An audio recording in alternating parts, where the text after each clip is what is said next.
If you've taken a look at the highest tiers of play right now, you might have noticed that by and large, most pros have opted to use the Phantom as their weapon of choice. If you've ever wondered why this might be the case or are considering taking on the Phantom for yourself, look no further. This video is for you.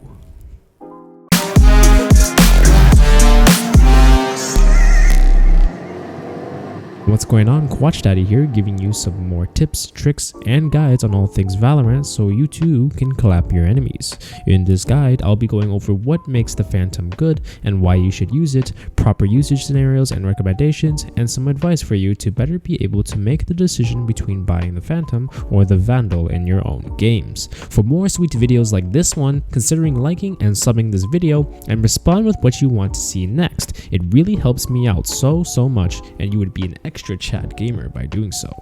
The Phantom is one among the pair of iconic assault rifles that Valorant has in its weapon arsenal. Most players will find themselves attaching to either the Phantom or the Vandal as their ideal weapon of choice to aid them in their Valorant journey. Reminiscent of the M4A4 in Counter-Strike, the Phantom is for those who want a rifle with a more well-rounded strength profile, especially when compared to the Vandal. Many have argued over whether the Phantom or the Vandal is the better weapon, and although there may be times in the meta where one is favored over the other, I still believe that the best one for you at home is the one that complements your playstyle best. Let me know if you guys want a proper comparison between the two.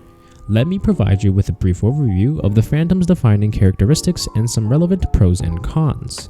The Phantom is an excellent assault rifle known for being able to perform in essentially every scenario, and when combined with its simpler learning curve and less punishing recoil patterns, is typically a gun that is very welcoming to newer players.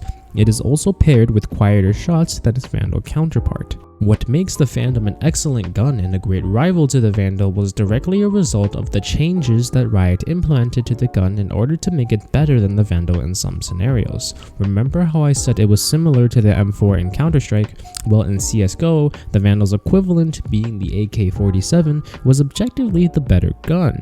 In Valorant, however, this is not the case, as the Phantom provides many creature comforts that not only bring it up to the same level as the Vandal, but definitely exceeds it in certain scenarios. It's also the same price as the Vandal too, both being 2,900 credits. Diving into some of the Phantom's stats, the gun carries 30 bullets per magazine and fires 11 bullets per second with medium wall penetration. The gun features an ADS mode that offers a 1.25 times zoom and slight recoil reduction in exchange for a drop in fire rate to 9.9 rounds per second. It's important to note that at both of these speeds, the Phantom still fires faster than the Vandal at 9.25 bullets per second unscoped and 8.32 in ADS mode. So all else being equal and with no headshots being factored in, the Phantom consistently offers a higher DPS than the Vandal. There is a catch to this, which I'll get to in a second. The gun's spray is also slightly smaller than the Vandal, but generally holds the same pattern. It is further reduced by zooming in and slightly further by crouching. One thing to note with the recoil in the game is that unscoped, guns will have recoil that is more traditional out of tactical shooters, and that your shots will eventually be hitting a little bit above your crosshair the longer you fire. If you compare this to when scoped in, your crosshair will actually always follow your bullet spread, so if you prefer spraying like that, then it might be much more reliable for you. Now onto the gun's damage. This was what I was referring to earlier about the Phantom versus the Vandal in terms of its DPS. The Phantom has a relatively complicated damage profile, but all you basically need to know is that the farther your enemies are, the harder it will be to hit your shots, as in terms of damage. Another important factor is that the Phantom also has the ability to one-tap opponents, but only from the 0 to 15 meter range. Any further and the damage fall off is too significant, and therefore it won't be a one tap. You'll still likely get a kill if you hit the head at all, however, so it's not too much of an issue.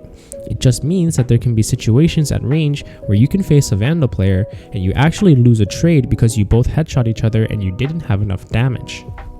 The Phantom brings some interesting advantages and creature comforts to the assault rifle class, especially in comparison to the Vandal. Compared to it, the Phantom has a lower recoil and spray pattern, a higher rate of fire both in and out of ADS mode, a quieter sound, a higher magazine size, and high capacity to still one-tap opponents. And because of this, pros have favored it to be their weapon of choice because of its ability to perform.